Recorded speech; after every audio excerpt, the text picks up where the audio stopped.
Our text presenter this time is Professor Sara Lipton, who is a professor of history and Jewish studies at the State University of New York at Stony Brook. She received a PhD in medieval studies from Yale University, and she is the author of Images of Intolerance, the representation of Jews and Judaism in the Bible Moralisée, which won the Medieval Academy of America John Nicholas Brown Prize for Best First Book, as well as numerous articles and book chapters on Jewish-Christian relationship, visual devotion, and preaching. Her most recent publication is Dark Mirror, the Medieval Origins of Anti-Jewish Pornography. Yes, 2014. 3 months ago. Yeah. 4 months ago. 15. Yeah. Well, at the end of 2014. Lipton's writing has also appeared in the New York Times, the Los Angeles Times, the New York Review of Books, etc. And our two respondents are first Ora Limor, who is a professor emerita of history at the Open University of Israel. She specializes in medieval history, focusing on two topics: Christian-Jewish encounters in the Middle Ages and pilgrimage, travel narratives, and sacred space in Christian and Jewish culture. She has published extensively in scientific periodicals in Israel and abroad, as well as several books, and among them, Die Disputationen zum Ceuta und Mallorca, zwei anti-jüdische Schriften aus dem mittelalterlichen Genua, published in the Monumenta Germania Historica.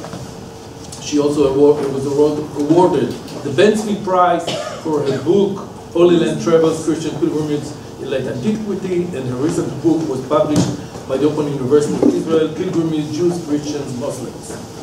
And she was, during the years 2005-2009, she served as the Vice President of the Open University of Israel, and she is also very known for her Opus Magnum Ben-Yehudim Le'Notzrim, between Christians and Jews, in Hebrew, which is a very famous book for students here in all university of Israel. And a member of Asata.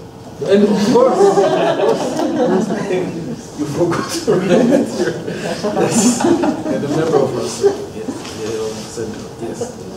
Second respondent today will be Katrin Kogman-Appel, who is the Deputy Dean of Humanities here, Humanities and Social Studies here at Ben-Gurion University. She also holds the Evelyn Metz Memorial Research Chair in the Department of Arts here at Ben-Gurion University. She has published work on the relationship between Jewish and Christian art in late antiquity and on Hebrew manuscript painting in various journals such as Gesta, the Art Bulletin, Speculum, etc., etc. She is the author of Jewish book Art Between Islam and Christianity in 2004, and of Illuminated Haggadot from Medieval Spain, 2007, which won the Premio del Rey Prize of the American Historical Association in 2009. She also contributed to a recently published new facsimile edition of the Washington Haggadah, the Mahzor from Worms, Art and Religion in Medieval Jewish Community, a monograph on the Leipzig Mahzor. She is currently working on a study on Elisha Kreskas, Ben Avraham, a 14th century scribe, illuminator, and map maker in Mallorca. The floor is yours, Sarah. It's such a pleasure to be here. Thanks to Effie and Ram and Chaim for the invitation, and all of you for the wonderful learning I've been able to do so far. I want to try and keep to my time or less, because I'm eager to hear Ora and Katrin. So I'm talking about a text that some of you might know, but I think which is not as well known as it might be, concerning the conversion of a Christian named Veselin to Judaism. Why am I interested in this, other than the fact that it's related to conversion, obviously? So in my most recent book, which Ram just mentioned, I looked at how Christian anti-Jewish polemics and art brought to the fore the spiritual value of vision and religious imagery And I was especially interested in the new prominence of the image of the crucifix and its role in anti-Jewish polemic. Today I'm going to consider the role of art in religious conversion, both to and from Judaism. My main text is an alleged epistolary exchange between a Christian cleric and a Christian convert to Judaism. That's what we're going to read together, not the whole thing, but the key points.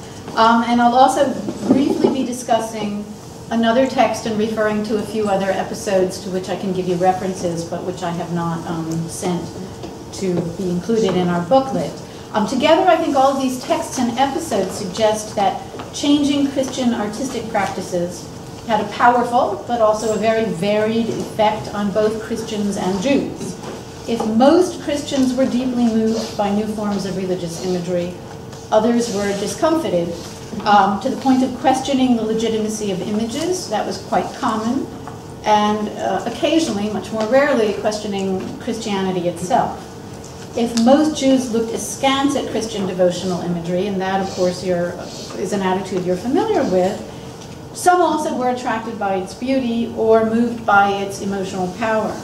So my argument is that art came to play a role, not the primary role, but maybe an under-recognized role, in some religious conversions.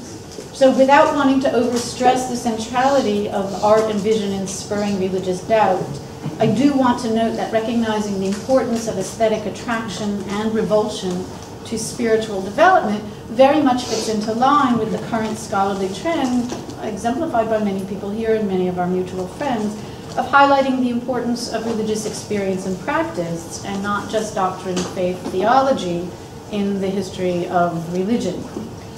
So let's go right to the text.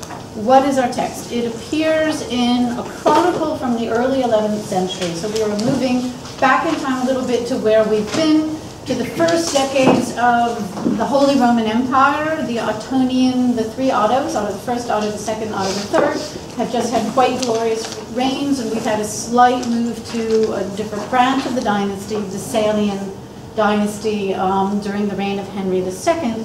This is a chronicle written by Alpert of Metz, De Diversitate Temporum. It dates to 1025, almost exactly we can date it. And it is a fairly local chronicle of Lotharingia, so sort of the western Rhineland and the lowlands, the Rhine and the Meuse River valleys, talking about local events, talking about larger world events that matter. And in the midst of book 1, we find here the following paragraph. So I am on page 165 of the Anna Abulafia article, where it says appendix, translation of the correspondence. And for those of you who want to follow the Latin, page 704 of the Monumenta Germaniae Historiae edition.